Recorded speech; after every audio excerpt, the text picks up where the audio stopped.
Coup de tonnerre en coulisses. Le Barça prépare un mouvement stratégique qui pourrait faire très mal au Real Madrid. Et ce n'est que le début.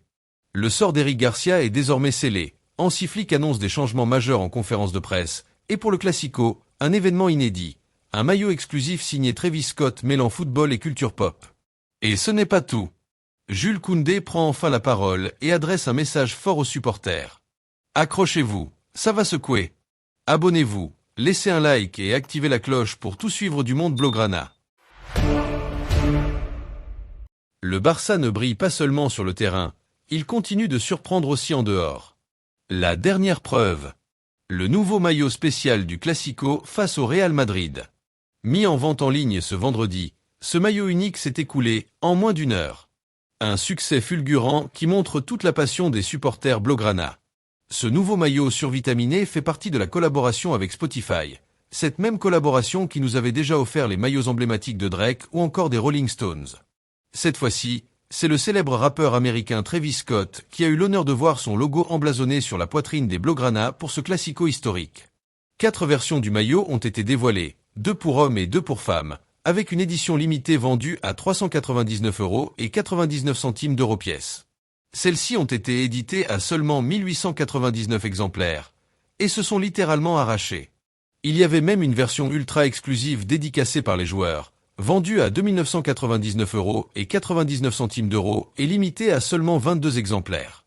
Oui, vous avez bien lu. Résultat. En quelques minutes, Barcelone a encaissé plus d'1,5 million d'euros grâce à cette opération marketing incroyable. Une collection qui montre à quel point le Barça continue d'attirer et de fasciner même en dehors des compétitions. Espérons maintenant que ce maillot Travis Scott portera chance au club, tout comme celui de Rosalía ou des Rolling Stones lors des précédents Classicos. Les supporters veulent un beau spectacle, et pourquoi pas, une nouvelle victoire épique face à l'éternel rival madrilène. Et vous, trouvez-vous ce maillot réussi? Laissez votre avis en commentaire et dites-nous si vous avez réussi à en acheter un. Coup dur pour le FC Barcelone à un moment décisif de la saison.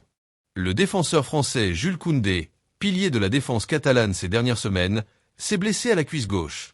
Les examens médicaux ont révélé une lésion au niveau des ischio-jambiers distaux, survenue lors de la première mi-temps face à l'Inter Milan. Cette blessure tombe au plus mauvais moment, alors que le Barça se bat encore pour la Ligue des Champions et pour le titre en Liga. Koundé sortait tout juste d'un match intense en finale de Coupe du Roi contre le Real Madrid, où il avait été l'un des meilleurs sur le terrain. Visiblement touché par cette nouvelle, le joueur a réagi sur ses réseaux sociaux avec un message rempli de sincérité et de combativité. Il a avoué sa grande déception de devoir s'arrêter alors que tout se joue en ce moment, mais il a aussi reconnu que certaines choses échappent à notre contrôle. Malgré sa frustration, Koundé garde espoir et affiche une foi totale en ses coéquipiers. Il est convaincu que le groupe est prêt à relever les défis qui arrivent, même sans lui sur le terrain. Il a également pris le temps de remercier les supporters pour leurs nombreux messages de soutien. Un simple mot mais chargé d'émotion merci. Ici sur la chaîne comme partout ailleurs, les fans du Barça sont derrière toi Jules. Reviens vite guerrier, le combat continue. C'est une conférence de presse qui arrive à un moment crucial de la saison pour le FC Barcelone, et Hans Flick n'a pas esquivé les sujets sensibles. Bien au contraire. L'entraîneur allemand a répondu avec franchise et détermination à toutes les questions des journalistes, en abordant à la fois les blessures de certains cadres, les choix tactiques pour les matchs à venir, mais aussi l'état d'esprit qu'il attend de ses joueurs dans cette dernière ligne droite qui s'annonce décisive. La grande nouvelle du jour, c'est bien sûr le retour de Marc-André ter Stegen. Le gardien allemand n'a plus joué depuis une grave blessure au tendon rotulien, contractée contre Villarreal il y a plus de 220 jours. Après de longs mois de rééducation, il est enfin prêt à retrouver les terrains. Et c'est contre le Real Valladolid qu'il fera son grand retour. Flick a confirmé sa titularisation avec une phrase pleine d'assurance. « Marc jouera demain », a-t-il déclaré, avant de conclure la conférence avec un sourire qui en disait long sur sa satisfaction. Ce retour est une excellente nouvelle pour le Barça, qui a cruellement manqué de stabilité dans les cages ces derniers temps. Bien que Szczęsny ait bien assuré l'intérim, Flick souhaite désormais donner du temps de jeu à ter Stegen pour qu'il retrouve son rythme en vue des prochains rendez-vous européens. Ce n'est pas tout. Flick a aussi évoqué le cas de Robert Lewandowski. Et là encore, les nouvelles sont encourageantes. L'attaquant polonais est en avance sur son calendrier de récupération. Selon Flick, il pourrait même être disponible pour le match retour contre l'Inter Milan en demi-finale de Ligue des Champions. Un véritable soulagement pour les supporters, qui espèrent voir leur buteur vedette faire trembler les filets dans un match aussi important. Flick a salué le professionnalisme de Lewandowski et sa rigueur dans le travail. Il est toujours à fond. Il veut revenir à 100% le plus vite possible. Ce sont des signes très positifs. Mais l'entraîneur n'entend pas prendre de risques. La prudence reste de mise, surtout à ce stade de la saison où chaque décision peut tout changer. Flick a également fait le point sur la situation d'autres joueurs en convalescence. Alejandro Balde et Marc Casado poursuivent leur rééducation. Ils sont sur la bonne voie, mais encore trop justes pour être immédiatement réintégrés au groupe. Le staff médical évalue leur progression au jour le jour, et aucune précipitation ne sera faite. L'objectif est clair, éviter toute rechute et préserver l'intégrité physique des joueurs. Le coach allemand a insisté sur ce point, nous ne prendrons aucun risque inutile. Chaque joueur doit revenir seulement quand il est prêt à donner le meilleur de lui-même. Concernant le match de ce samedi contre Valladolid, Flick ne veut pas entendre parler de relâchement. Même si l'équipe adverse est déjà condamnée à la descente en deuxième division, il rappelle que ce genre de match peut coûter très cher. Il suffit de se souvenir des défaites évitables contre Leganés ou Las Palmas en début de saison pour comprendre l'importance de rester concentré. Nous jouons pour remporter la Liga, et c'est un titre qui récompense la régularité. Ce n'est pas le moment de baisser la garde. Il n'y a pas de petits matchs quand on est en course pour un trophée. Et justement, cette course au titre se joue sur tous les fronts. Flick l'a bien compris, et c'est pour cela qu'il envisage de faire tourner son effectif. Il a confié qu'il avait déjà en tête 6 ou 7 titulaires pour le match retour contre l'Inter Milan, mais que certains postes restaient ouverts.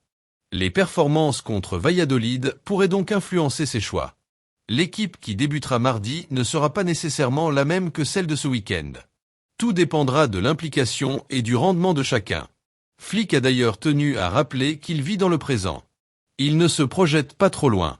Ce qui compte, c'est le prochain match, et gagner dès maintenant. Parmi les points faibles qu'il souhaite corriger rapidement, on retrouve les erreurs défensives sur coups de pied arrêtés. Barcelone en a souffert face à l'Inter Milan lors du match aller, et Flick ne le cache pas, c'est un domaine où nous devons progresser. Ce n'est pas qu'une question de taille ou de duel. Il s'agit aussi de responsabilité, de rigueur et d'organisation. Il veut que son équipe soit plus solide, plus engagée, et surtout plus attentive. Contre des équipes comme l'Inter, chaque détail peut faire la différence. Et Flick connaît bien cette réalité, lui qui a déjà affronté ce type d'adversaire en Ligue des Champions avec le Bayern. Le style de jeu du Barça a également été évoqué. Certains observateurs, notamment en Allemagne, ont critiqué la prise de risque permanente de l'équipe. Mais Flick assume totalement, oui, nous prenons des risques, mais j'adore ça. C'est notre identité, c'est notre philosophie. Il est convaincu que ce jeu audacieux est ce qui permet au Barça d'exister face aux plus grands. Pour lui, ce n'est pas une faiblesse, mais une force qu'il faut continuer à cultiver, avec équilibre et lucidité. Les erreurs font partie du chemin, mais le collectif doit toujours répondre présent. Un autre sujet important abordé durant cette conférence de presse, c'est le jeune Lamine Yamal.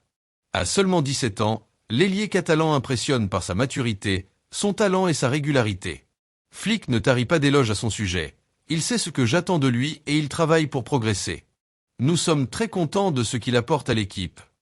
Mais il rappelle aussi qu'il faut le protéger. Il est encore jeune, et il doit apprendre à gérer cette pression médiatique et sportive. Le coach veut l'aider à grandir sans brûler les étapes, tout en lui donnant des responsabilités qui correspondent à son âge. Ce mélange d'expérience, avec des cadres comme Ter Stegen ou Lewandowski, et de jeunesse prometteuse, avec des talents comme Yamal, est précisément ce que Flick veut construire à Barcelone. Une équipe équilibrée, capable de jouer un football spectaculaire, mais aussi de gérer les temps faibles avec calme et efficacité. Il prépare cette fin de saison comme un stratège attentif, prêt à faire les bons choix au bon moment. Alors que tout se joue dans les prochaines semaines, Barcelone avance avec ambition et prudence. Entre le match contre Valladolid, qui peut relancer la course à la Liga, et la demi-finale retour de la Ligue des Champions contre l'Inter Milan, chaque décision de Flick sera cruciale. Les supporters peuvent être rassurés, leur entraîneur garde la tête froide. Il sait que cette saison peut encore offrir de très belles choses au club. Si vous avez aimé jusque-là ce résumé complet de la conférence de presse de Hans Flick, pensez à liker la vidéo pour soutenir notre travail. Et surtout, n'oubliez pas de vous abonner à la chaîne et d'activer la cloche pour recevoir toutes nos prochaines vidéos sur le FC Barcelone. On continue. C'est une histoire de patience, de persévérance et surtout de renaissance. Celle d'un joueur que beaucoup voyaient déjà loin du FC Barcelone, mais qui, aujourd'hui, est devenu une pièce essentielle du puzzle de Hans Flick. Eric Garcia revient de loin, et son parcours force le respect. Pendant un long moment, il a été mis de côté, prêté à Gérone, avec peu d'espoir de revenir un jour briller au Camp Nou.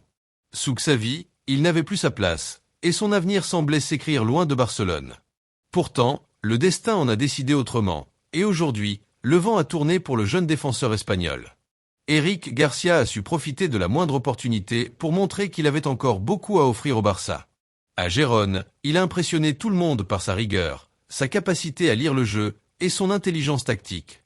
Son prêt a été une bouffée d'air frais pour lui, mais personne n'aurait imaginé qu'il reviendrait aussi fort. De retour à Barcelone au début de saison, il n'était qu'un choix de secours dans la rotation défensive. Le club pensait même le laisser partir en décembre, tant il avait peu de temps de jeu. Mais c'est à ce moment-là que tout a basculé. Avec l'arrivée de Hans Flick sur le banc du Barça, Eric a trouvé un entraîneur qui croit en lui. Un coach qui a su déceler son potentiel et lui offrir des responsabilités qu'il n'avait jamais eues jusque-là. Depuis janvier, il enchaîne les matchs et ne cesse de surprendre. Il a joué en défense centrale, bien sûr, mais aussi en tant que pivot au milieu du terrain et même en tant qu'arrière droit. Sa polyvalence est devenue un atout majeur pour l'équipe, et Flick le considère comme un véritable joker, capable de s'adapter à n'importe quelle situation. Depuis le début de l'année 2025, Eric Garcia a disputé 39 matchs sous les ordres de Flick. Ce chiffre impressionnant en fait l'un des joueurs les plus utilisés par l'entraîneur allemand. Et ce n'est pas un hasard. C'est la récompense d'un travail acharné, d'une implication totale et d'un mental de compétiteur. Eric n'a jamais baissé les bras, même quand tout semblait perdu. Aujourd'hui, il est en train de s'imposer comme un leader discret mais précieux. Et avec la blessure de Jules Koundé, il devrait être titulaire lors des 2 matchs les plus importants de la saison, face à l'Inter Milan en Ligue des Champions et contre le Real Madrid dans un classico décisif pour le titre. Le club a bien compris l'importance qu'il a prise dans l'effectif. C'est pourquoi les dirigeants veulent prolonger son contrat dès maintenant. Pas question de revivre la situation de joueurs qui partent libres, faute d'accord trouvé à temps. Eric est sous contrat jusqu'en 2026, mais le Barça veut le prolonger de 3 années supplémentaires. Un signe fort envoyé à un joueur qui représente parfaitement le renouveau du club. Formé à la Masia, puis parti à Manchester City, avant de revenir gratuitement en Catalogne, il incarne cette génération de joueurs capables de rebondir et de se réinventer. Eric Garcia est plus qu'un simple joueur de rotation aujourd'hui. Il est devenu un symbole de la transformation opérée par Flick. Un joueur que le vestiaire respecte, un technicien que le staff valorise, et un combattant que les supporters redécouvrent avec fierté.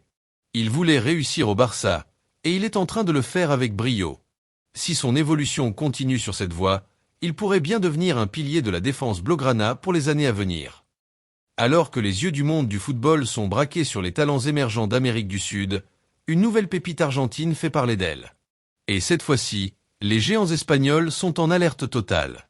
Franco Mastantuono, jeune milieu de terrain de seulement 17 ans, est au centre d'une bataille silencieuse mais stratégique entre le Real Madrid et le FC Barcelone. Ce nom vous dit peut-être encore peu de choses, mais il pourrait bien devenir l'un des prochains grands du football mondial. Et Barcelone n'a pas l'intention de le laisser filer sans se battre. Le Real Madrid semble avoir pris une longueur d'avance dans ce dossier. Santiago Solari, qui connaît bien le marché argentin, a déjà entamé les discussions avec l'entourage du joueur. De son côté, le Barça avance plus discrètement. Deco, le directeur sportif catalan, suit de près la situation. Il a compris que Mastantuono représente bien plus qu'un simple pari sur l'avenir.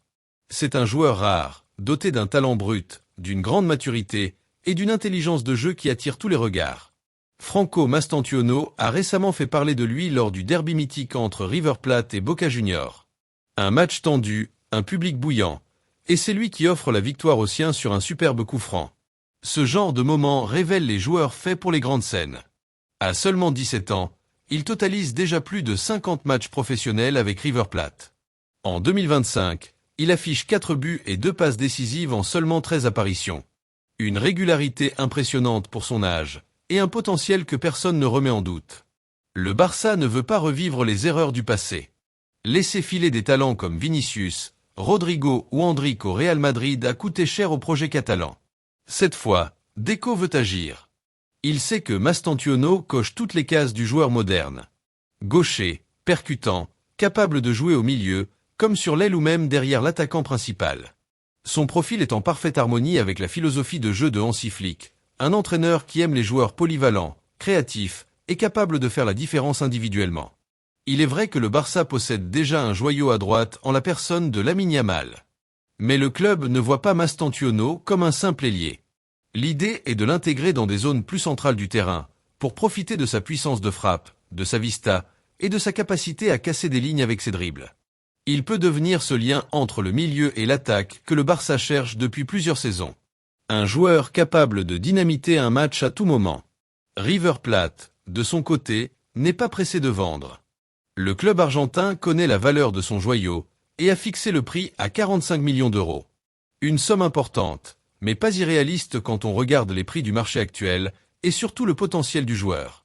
Son contrat court jusqu'en décembre 2026, ce qui donne encore du temps à River pour négocier à leur avantage. Le plan de Deco serait donc de trouver un accord cet été, en respectant les règles du fair play financier et en réalisant quelques ventes pour équilibrer les comptes. Ce scénario permettrait à Mastantuono de finir sa saison à River et de rejoindre le Barça en 2026. Un plan réaliste qui respecte les rythmes de la Combole, tout en assurant une transition en douceur pour le jeune joueur. Mais encore faut-il agir à temps. Car si le Real Madrid passe à l'action plus rapidement, le Barça pourrait une nouvelle fois rater une occasion en or. Franco Mastantuono n'est pas juste un jeune prometteur parmi tant d'autres. Il a ce petit quelque chose en plus. Une personnalité sur le terrain, une vision du jeu rare, et un style qui rappelle les grands numéros 10 argentins. C'est pourquoi le Barça doit se montrer ambitieux et déterminé. La signature de ce joueur pourrait marquer un tournant pour l'avenir du club. Et vous, chers supporters du Barça, que pensez-vous de ce dossier? Franco Mastantuono serait-il une bonne recrue pour préparer l'avenir? Laissez vos impressions en commentaire, et n'oubliez pas de vous abonner pour ne rien manquer des grandes manœuvres du mercato catalan.